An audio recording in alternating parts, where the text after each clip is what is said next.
Hello, नमस्कार सभी को। मैं अंकित आप सबका स्वागत करता हूँ हमारे चैनल स्टडी विद अंकित में। तो इस वक्त हम यूपीएससी का जीएस पेपर 2 कर रहे हैं, जिसमें यू सीसेट है और इसका टॉपिक आते हैं मैथ्स, रीजनिंग और फिर इंग्लिश कॉम्प्रिहेंशन। तो क्वांट्स और मैथ्स बोले तो आधा कंप्लीट हो चुका है। अभी रीजनिंग कर रहे हैं, इसके बाद फिर मैथ्स स्टार्ट करेंगे।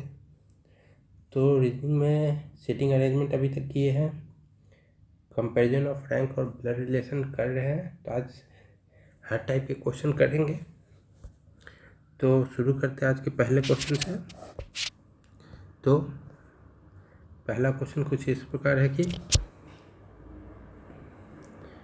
Consider the given information and answer the item that follow. A, B, C, D, E, and G are lecturers from different cities: Hyderabad, Delhi, Shillong, Kanpur, Chennai, Mumbai, and Srinagar. Not necessarily in the same order, who participate in a conference. Each of them is specialized in a different subject. Example: economics, commerce, history, sociology, geography, maths, and statistics. Not necessarily in same order. Further, point 1, lecturer from Kanpur is specialized in geography, lecturer D is from Shillong, and so on. तो इसको अब हम लोग देखते हैं। तो सबसे पहले यहाँ पे 3 चीज़ दिया हुआ है। सबसे पहले ये लेक्चरर का नाम दिया हुआ है, इनके शहर दिए हुए हैं और इनके सब्जेक्ट दिए हुए हैं। कितने लोग हैं? 7 लोग हैं। तो उसके हिसाब से कॉलम बना लेते हैं।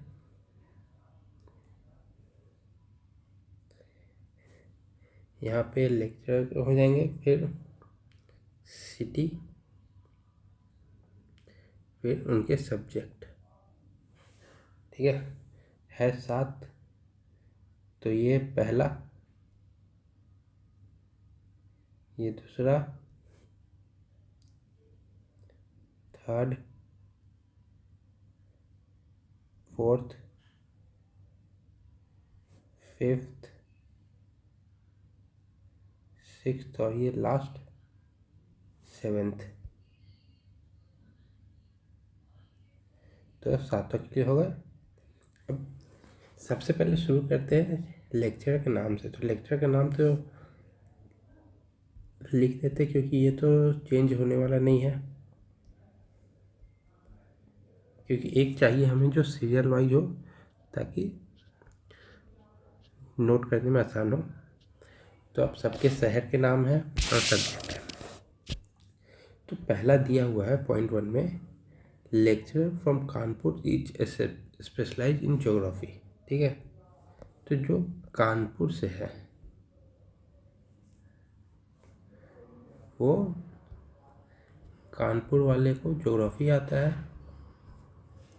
दूसरा दिया हुआ है जो डी है वो शिलोंग से है।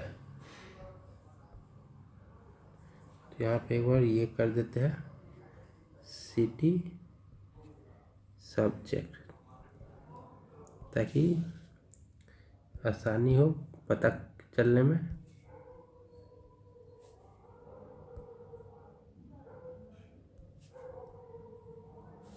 नहीं कलर वो,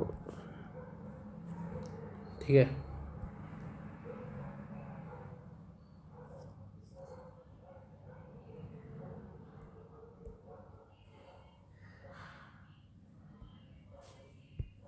तो डी है जो शिलोंग से है, तो डी है, इसमें सिटी में हम यहाँ पे शिलोंग लिख दे रहे हैं। ठीक है, ये हो गया। अब अगला पॉइंट है, तीसरा है, जो सी है वो दिल्ली से है और सोशियोलॉजी में एक्सपर्ट है। तो सी में दिल्ली और सब्जेक्ट में सोशियोलॉजी। तो सी का तो हो गया। अब बी का देखते हैं क्या लिखा है। B neither history nor mathematics. ठीक है, तो बी का हिस्ट्री और मैथ नहीं है, तो ये कैंसिल कर दिए।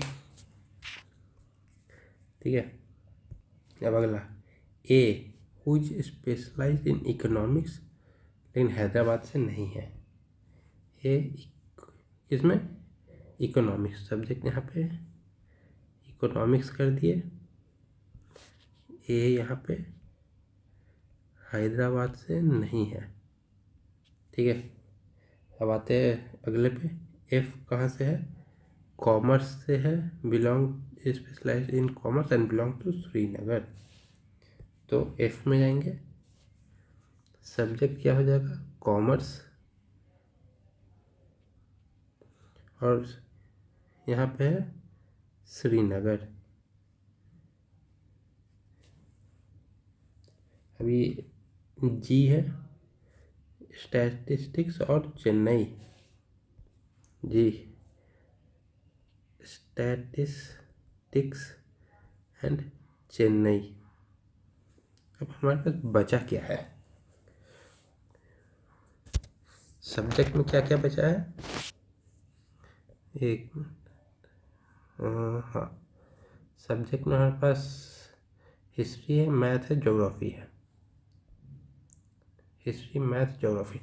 तो बी आपको हिस्ट्री और मैथ दोनों नहीं होगा। ठीक है, तो क्या हो जाएगा? ज्योग्राफी। अगर ये ज्योग्राफी हुआ तो ये कानपुर से ही होगा, क्योंकि यहाँ पे हमने पहले देख रखा है। तब हमारे पास है हिस्ट्री है, मैथ है। हिस्ट्री मैथ के लिए कोई स्पेशल दिया नहीं है, तो डी में आपका हिस्ट्री भी हो सकता है और मैथ्स भी हो सकता है। ई में भी हिस्ट्री भी हो सकता है, मैथ्स भी हो सकता है। ठीक है, ए हैदराबाद का नहीं है, तो बचा कौन सा शहर?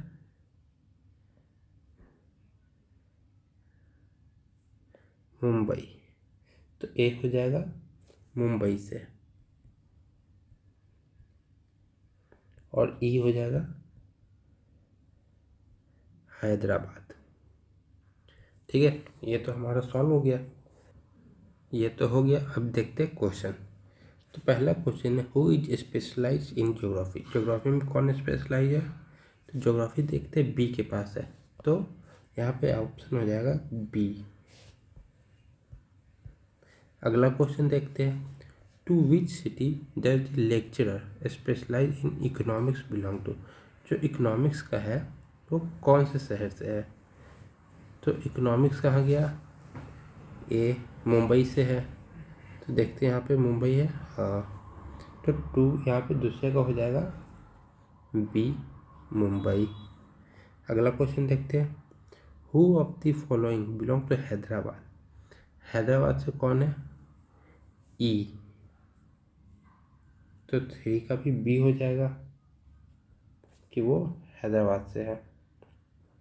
हो गया, एक बार और चेक करना है। तो ऊपर लेक्चरर के नाम दिए, ए से जी तक है, उनके शहर के नाम है ये सब, और फिर ये उनके सब्जेक्ट्स है। तो मेन क्वेश्चन शुरू होता है 1 से। कानपुर वाला ज्योग्राफी से है, मतलब ज्योग्राफी जो पढ़ा था वो कानपुर से है, तो यहाँ लिख दी, क्योंकि अभी हमें ये नहीं पता है कि वो किस टीचर के लेक्चरर के ऊपर है। जो डी है वो शिलोंग का है, तो डी वाले पे शिलोंग लिख दिए हम, तो यहाँ पे हमने शिलोंग तो लिख दिया। अब है सी का। तीसरे में सी क्या दिया है कि वो दिल्ली से है और सोशियोलॉजी पढ़ाता है, तो सी दिल्ली सोशियोलॉजी। फोर्थ में क्या है? बी है, जो ना हिस्ट्री पढ़ाता है ना मैथमेटिक्स पढ़ाता है, तो यहाँ पे हमने लिख दिया कि बी हिस्ट्री और मैथमेटिक्स नहीं पढ़ाता है।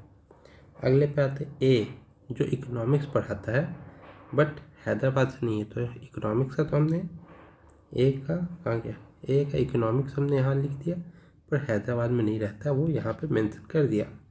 एफ कॉमर्स और Srinagar, F commerce Srinagar, commerce Srinagar हो गया। फिर जी स्टैटिस्टिक्स और चेन्नई, स्टैटिस और चेन्नई हो गया। और फिर बी कहाँ गया, हिस्ट्री और मैथ बी दोनों नहीं पढ़ा था, तो बचा कौन, ज्योग्राफी। तो बी में हमने ज्योग्राफी लिख दिया, हिस्ट्री मैथ यहाँ पे कर दिया डी और ई के लिए, क्योंकि हिस्ट्री और मैथ के लिए कुछ अलग से नहीं दिया हुआ है। ठीक है। और शहर में बचा था मुंबई हैदराबाद, तो ए हैदराबाद में नहीं रहता तो ए मुंबई में हो जाएगा और ये हैदराबाद में हो गया। और फिर ये सॉल्व हो गया। अब आते हैं अगले पे। तो अगला दिया हुआ है the plan of an office block of 6 officer A B C D E and F E just follow. ठीक है। एक ऑफिस में 6 ऑफिसर है, उसका प्लान दिया हुआ हमें वो बताना है। Both B and C occupy the office to the right of the corner. B और C right of the corner. ठीक है। तो ऑफिस बनाते हैं, मान लीजिए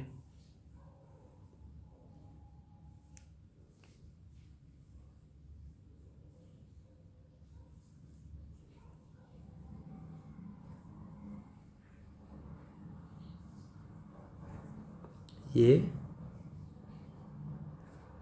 ऑफिस मान के चलिए। ठीक है।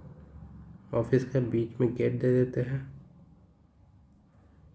ये एंटर किए, तो एंटर किए तो ये राइट साइड है, ये लेफ्ट साइड है, तो हमें एंटर किए उसके हिसाब से बताना है। बी और C occupy office to the right side.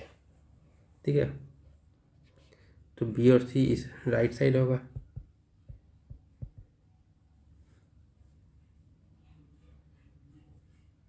S1 enters the office block। ठीक है। And A occupies to the left of the corridor. A left side चला गया। E and F occupy office on opposite side of the corridor. मतलब E और F दोनों opposite side है, but their office do not face each other. तो मान लीजिए ई अगर यहाँ है तो एफ यहाँ है, अगर ई यहाँ है एफ यहाँ है, या यहाँ है या यहाँ, मतलब आमने सामने नहीं है। ठीक है।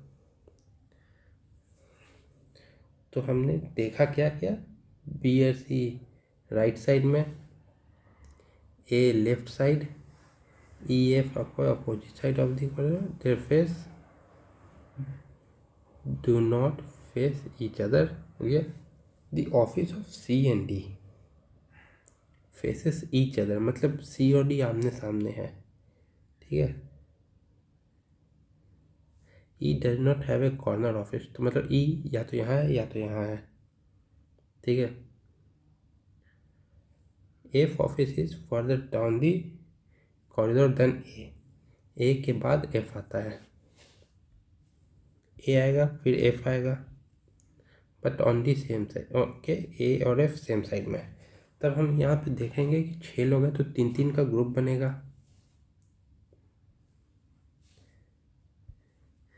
तो एक का कैबिन ये रहा, एक का कैबिन ये रहा, एक का कैबिन ये रहा। तो इधर से भी ऐसे रहा, ये रहा, ये रहा, तीनों का कैबिन हो गया।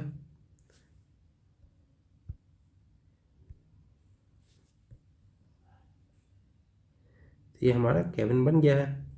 अब यहाँ पे दिया है कि बी ए और ए लेफ्ट साइड है और एफ भी लेफ्ट साइड है, तो ए और एल इधर है, बी एंड सी इधर है। ठीक है। सॉरी एल नहीं, ए एंड एफ, तो एफ और इधर है क्योंकि एफ और ये अपोजिट साइड है, तो ई भी इधर हो जाएगा।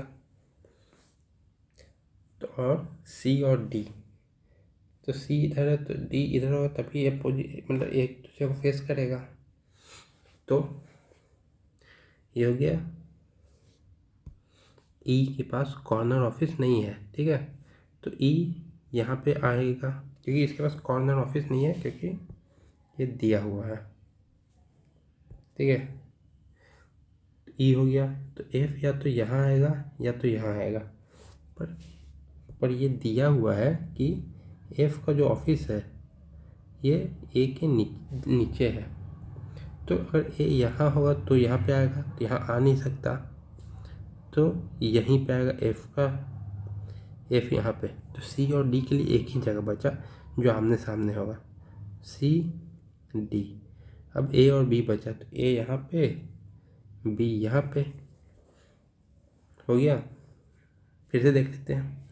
ऑफिस है जिसमें A B C D E F काम करते हैं, बी और सी राइट साइड में है, बी और सी यहाँ पे लिख दिए राइट साइड, ठीक है। ए ऑक्युपाइज लेफ्ट साइड, ए लेफ्ट, ये राइट हो गया, ठीक है। ई and F occupy office opposite side, तो ई अगर इधर है राइट में तो एफ लेफ्ट में होगा, और एक दूसरे को फेस नहीं कर रहे। The office of C and D faces each other, तो सी और डी एक दूसरे के आमने सामने बैठते हैं। E does not have a corner office, मतलब ई बीच में बैठेगा, और एफ ऑफिस ए से नीचे आएगा और दोनों एक साइड होंगे। तो हम यहाँ से एंटर करेंगे क्योंकि दिया हुआ है कि S1 इंटर्स दी ऑफिस ब्लॉक, तो उसके हिसाब से हमें देखना है। तो बी और सी राइट साइड है, इधर बी और सी आएंगे, इस साइड बी और सी आएंगे, तो बी और सी आके इधर ए एफ उधर है तो ई भी इधर आ जाएगा, एफ उधर चला गया तो उधर डी ए एफ हो गया, इधर ई बी सी हो गया, ठीक है। तो सबसे पहले हम पुट करेंगे ई और एफ को। ई आएगा मिडिल में क्योंकि लिखा हुआ है कि E does not have a corner office, तो ई मिडिल में आ गया। अब एफ है, एफ ए से नीचे आएगा और ई के सामने नहीं आएगा, तो मान लीजिए अगर ए यहाँ होगा डी की जगह पे, तो एफ ए की जगह पे आ नहीं सकता, और नीचे ही आना है तो एफ ऊपर भी नहीं जा सकता डी की जगह पर, एफ आएगा नीचे। सी और डी आमने सामने है, तो अगर ई यहाँ पे एफ यहाँ पे, तो सी और डी आमने सामने का एक ही जगह बचेगा स्टार्टिंग में ही, फिर जो जगह बचा ए और बी आप डाल दीजिए। तो आते हैं क्वेश्चन पे। तो पहला क्वेश्चन है, अगर ई ऑफिस में से इन ऑफिस अपनी जगह पे मतलब यहीं पे बैठेगा और फेस करता कॉरिडोर, कॉरिडोर तो ये रहा कॉरिडोर, तो इधर अगर फेस किया तो ऑफिस तो ही लेफ्ट में कौन है, तो लेफ्ट इस साइड होगा, तो लेफ्ट में क्या आएगा सी, तो इसका आंसर हो जाएगा सी। अगला देखते हैं, हु इज और आर एफ इमीडिएट नेबर और नेबर्स, तो पड़ोसी कौन है एफ का, एफ का पड़ोसी तो ए है, बी तो उसका सामने वाला है, तो आंसर हो जाएगा ए, ओनली ए हो गया। तब चलते अगले पे।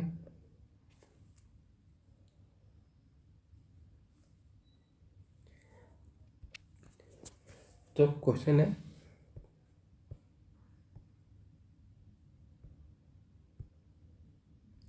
कि read the following information and answer the question based on them.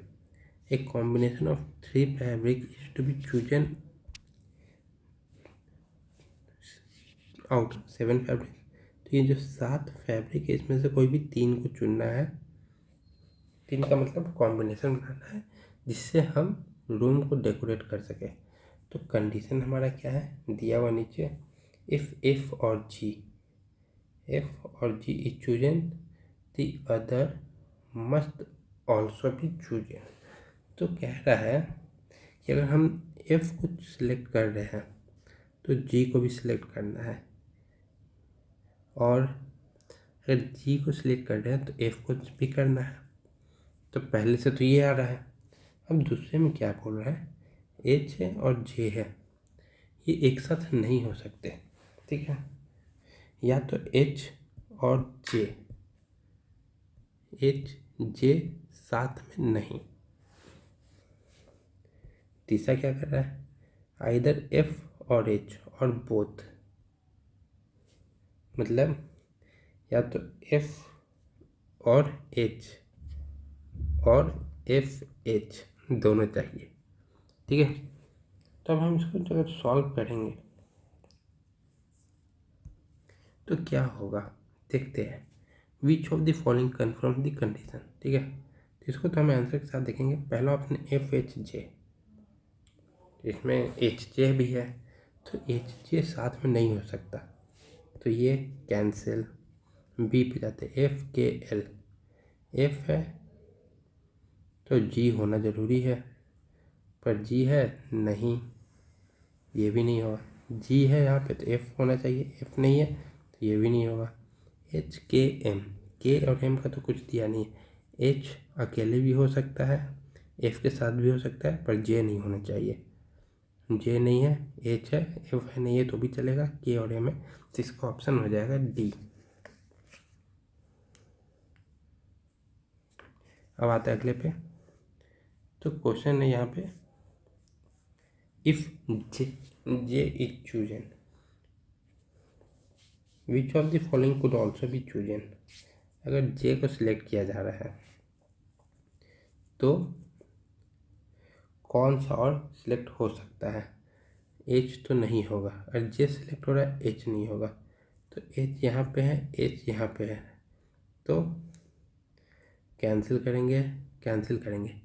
यहाँ पे एफ है, अगर एफ को चुन रहा है तो जी का होना ज़रूरी है, पर जी तो है नहीं इसमें, ये भी नहीं होगा, तो बचा कौन, ए, तो ए हो जाएगा।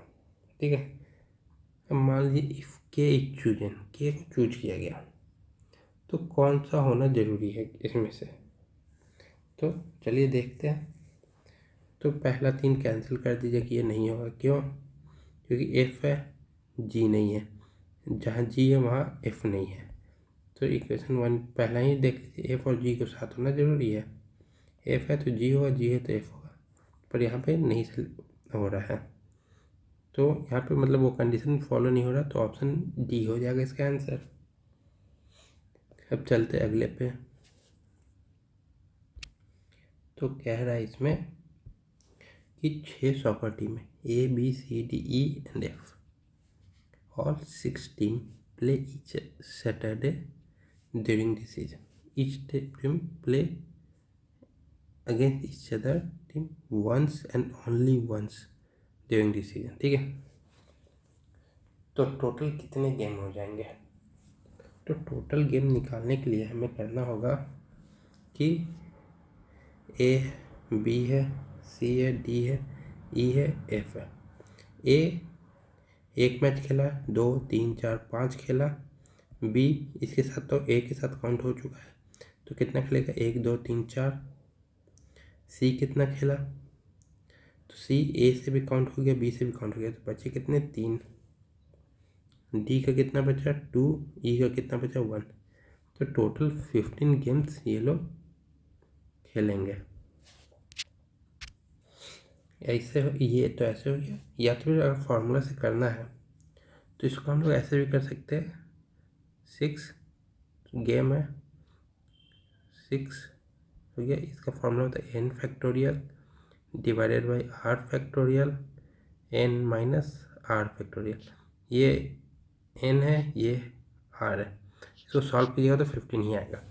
ठीक है, तो अब इसको थोड़ा सा ऐसे देखते हैं कि मान लीजिए ए है, बी है, सी डी ई और एफ है।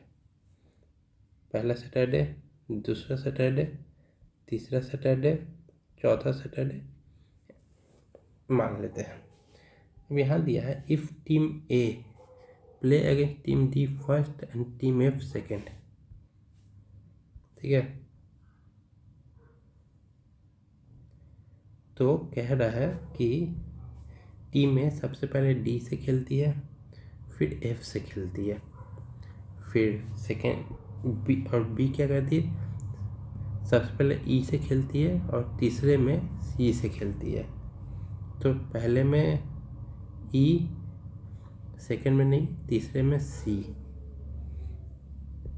और सी किससे, पहले में एफ से, तो ये हो गया एफ। ठीक है। तो A B C D E F का पहले वीक में हो गया सब। तो दूसरे वीक में ए अगर एफ से खेल रहा है तो बी के पास ऑप्शन डी और ई का बचा। नहीं, ई तो खेल लिया तो ई नहीं बचा, तो सी बचा, डी बचा। ठीक है। तो ए हट गया, एफ हट गया, ई हट गया और बी तो ये खुद है। तो इसके पास ऑप्शन क्या बचा? सी का और डी का। तो सी से जब तीसरे वीक खेल रहा है तो सी का भी ऑप्शन हट गया, तो बचा इकलौता डी का। एफ और डी यहाँ पे हो गए हैं, तो सी अगला किससे खेलेगा? यहाँ पे ई आ जाएगा। तो A B C D E F हो गया। अब बी सी से खेल चुका है, ए सी से नहीं खेला है, तो यहाँ पे इसका हो जाएगा ए का, डी ई, यहाँ पे ई हो सकता है। तो ये आगे का देखते हैं, कुछ सिचुएशन दिया हो, क्योंकि ऐसे तो कुछ दिया नहीं है। तो अगला देखते हैं। तो पहला क्वेश्चन है, on the first Saturday which of the following pair of team play against each other. तो ए और डी का कहीं ऑप्शन है? नहीं है। बी और ई का यहाँ पे है, पर ए और सी का है। डी और एफ का तो वो भी पॉसिबल नहीं है। तो पहले वाले का हो जाएगा ऑप्शन नन ऑफ दीज। दूसरे पे जाते हैं, विच of the following team must be play second with. तो दूसरा मैच बी किसके साथ खेलेगा? दूसरा मैच बी डी के साथ खेलेगा, तो ऑप्शन हो जाएगा सी। तो अगला क्वेश्चन पे आते हैं, what is the total number of games that each team must play during this season. तो सबको एक दूसरे के साथ मतलब सिर्फ एक मैच खेलना है। तो 6 टीम है, तो सब 5-5 मैच खेलेंगे, तो 11 का ऑप्शन हो जाएगा डी, क्योंकि 1 2 3 ही ऑप्शन है, 5 तक गया नहीं। अब यहाँ पे क्वेश्चन है, if D wins 5 games which of the following must be true. अब मान लीजिए डी अपना मैच किसके साथ खेलेगा? A B C E F. D पाँचों को हरा दिया, तो ऑप्शन देखेंगे, ए लूजेज 5 गेम्स। तो यहाँ से तो कुछ पता नहीं चल रहा है ए कितना जीता है कितना नहीं, क्योंकि उसके बारे में कुछ डेटा दिया नहीं है। बी देखिए, ए विंस 4 गेम, तो उसके भी मतलब नहीं है, क्योंकि यहाँ से तो डी ही ना हराया। ए किसको किसको हराया नहीं दिया है, ए किससे किससे हारा है नहीं दिया, सिर्फ डी के बारे में दिया है कि ए डी से हारा है। सी, ए विंस इट्स फर्स्ट गेम, ये पहला गेम किसके साथ खेला है? डी के साथ, तो पॉसिबल ही नहीं है, क्योंकि डी तो ए को हरा चुका है। ऑप्शन डी है, बी लूजेस एटलीस्ट 1 गेम, मतलब कम से कम एक गेम हारा है। तो एक गेम तो यहाँ पे हारा ही है बी, डी अगर सब जीता है पाँचों तो बी को तो हराया ही होगा, तो इसलिए इसका आंसर हो जाएगा डी। ए का पहला मैच डी से है तो पॉसिबल ही नहीं है, क्योंकि डी जीता है तो ए जीत नहीं सकता। ए विंस 4 गेम्स कैसे कह सकते हैं? क्या पता बी से भी हारा हो, सी से भी हारा हो, ई से भी हारा हो। ए लूजेस 5 गेम्स, क्या पता ए सिर्फ डी से हारा हो, बाकी सबसे जीता हो। कुछ एग्जैक्ट दिया नहीं है। The last set of game could be between.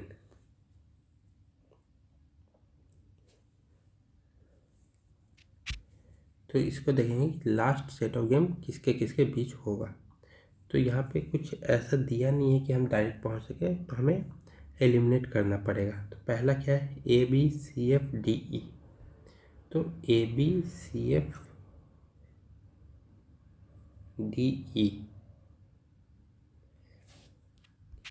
तो जैसा कि दिया हुआ है कि सी एफ लास्ट वीक में हो नहीं सकता, क्योंकि पहले वीक में खेल लिए हैं। तो सी एफ जो है फर्स्ट वीक में ही हो गया है, फर्स्ट वीक। तो लास्ट वीक का तो चांस ही नहीं, क्योंकि सबको सिर्फ एक गेम में एक दूसरे के साथ खेलना है। तब आते हैं इस पे, सी पे, A D B C E F. तो इसको देखते हैं, ए डी तो पहले वीक पहले महीने पहला मैच ही है, तो ये भी नहीं हो सकता। ए डी फर्स्ट वीक, तो ये भी नहीं। अब आते हैं इस पे AEBCDF, AEBCDF,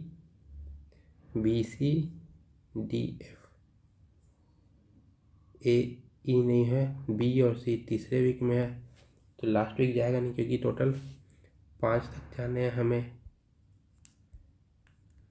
टोटल 5 वीक का खेल होगा। तो ये तो यहीं पे मतलब तीसरे वीक में ही B और C खेल लिए, B और C थर्ड वीक, तो बचा कौन, B, तो यही आंसर हो जाएगा हमारा, क्योंकि ACBFDE अभी तक नहीं खेले हैं। AC नहीं खेला, B और कहाँ गया, B और C नहीं, B और F नहीं खेला है, और D और E भी नहीं खेले हैं, तो हमारा हो जाएगा ऑप्शन नंबर B। अब आते हैं अगले पे। तो इसमें दिया हुआ है कि क्वेश्चन हमारा is Z brother of x, तो हमें यहाँ पे निकालना है क्या, जो जेड है वो एक्स का भाई है कि नहीं, ये निकालना है। तो स्टेटमेंट 1 क्या कहता है कि एक्स ब्रदर है वाई का, और वाई ब्रदर है जेड का, पर जेड ब्रदर है कि नहीं पता। तो स्टेटमेंट 2 क्या कहता है, एक्स वाई जेड सिबलिंग्स है, उससे ज़्यादा कुछ नहीं है। तो which one of the following is correct in respect of the question and the statement. अकेले स्टेटमेंट 1 से हमें जेड का कोई जेंडर पता नहीं चल रहा है, ताकि पता चले कि जेड क्या है, जेड भाई है या बहन है, पता नहीं चल रहा, तो पहला नहीं होगा। दूसरे पे स्टेटमेंट 2 अलोन, स्टेटमेंट 2 में तो बस ये बोल रहा है कि ये सिबलिंग्स है, भाई बहन इसका भी कुछ नहीं है, दोनों मिला देंगे तो भी पता नहीं चलेगा जेड का क्या जेंडर है, तो दोनों मिला के भी नहीं हुआ, तो इसका आंसर हो जाएगा डी, क्योंकि हम दोनों स्टेटमेंट मिला के भी इसका आंसर नहीं पता कर पा रहे। अब आते हैं अगले क्वेश्चन पे। तो क्वेश्चन दिया PQRSTU 6 member of the family, ठीक है। तो इसमें दिया है R is the spouse of Q, तो दिया है R Q के स्पाउस, ठीक है, R spouse of Q, U is the mother of T,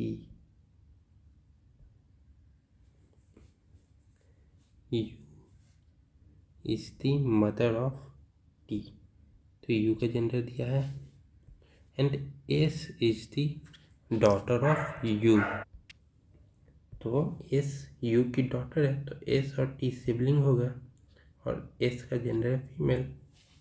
अब यहाँ पे आया फिर P की बेटी है T, तो जब P की बेटी है T, तो P और U मैरिड होंगे, तो अगर U फीमेल है तो P मेल होगा, ठीक है। And R son is P, R son is P, तो R यहाँ पे इसका बेटा है P, there are 2 couple in the family, तो ये सब जो है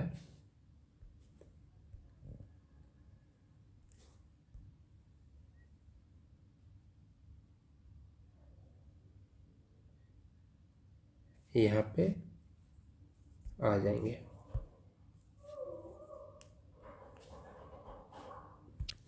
तो ये हो गया, फैमिली ट्री बन गया। तो बताना है कि which one of the following is correct, इसमें से सही क्या है। Q is the grandfather of T, पर यहाँ तो आर और क्यू का कोई जेंडर ही नहीं है, तो ए और बी दोनों पहले ही गलत हो जाएगा।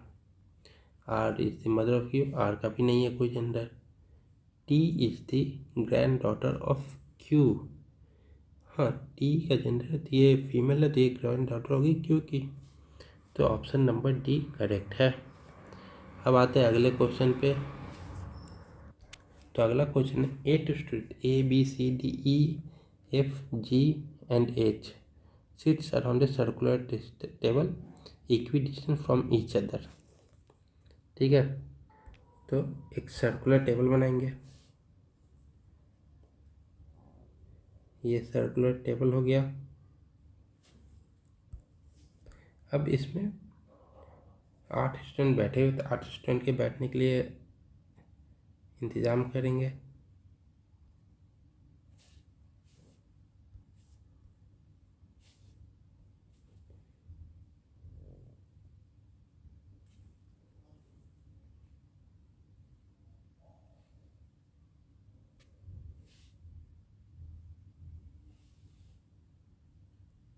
तो ये हो गए 8 स्टूडेंट।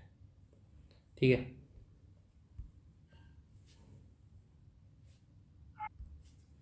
तो इसको अब हम सॉल्व करते हैं।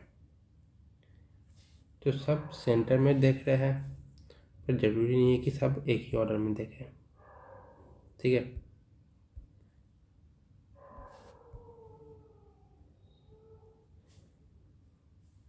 तो सबका डायरेक्शन सेंटर में हो गया। अब दिया हुआ है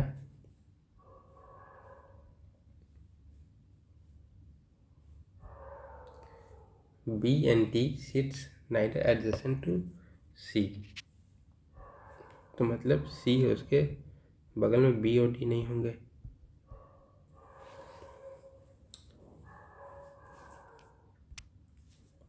तो इसमें हम पहले मान लेते हैं कि सी का एक जगह फिक्स है, सी को हम यहाँ रखते हैं, तो बी डी यहाँ नहीं होगा, बी डी यहाँ नहीं होगा और अपोजिट नहीं होगा, बी डी यहाँ नहीं होगा।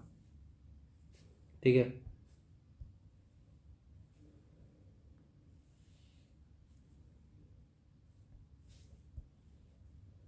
तो ये तो अभी ये हो गया, बी डी का पोजीशन यहाँ नहीं हो सकता। फिर क्या दिया है,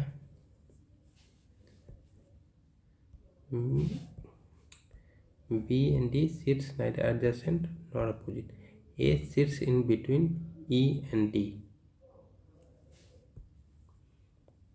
ए जो है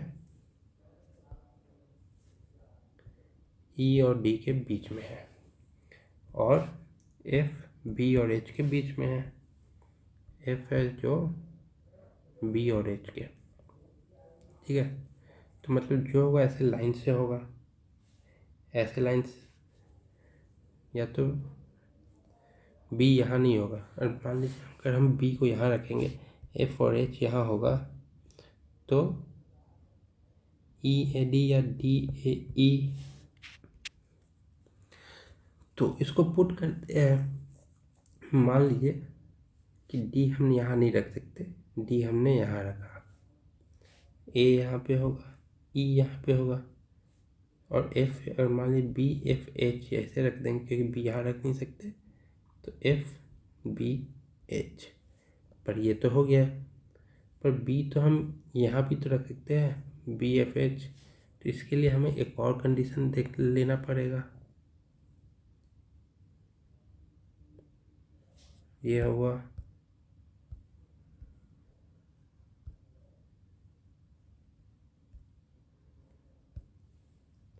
अब इसमें हम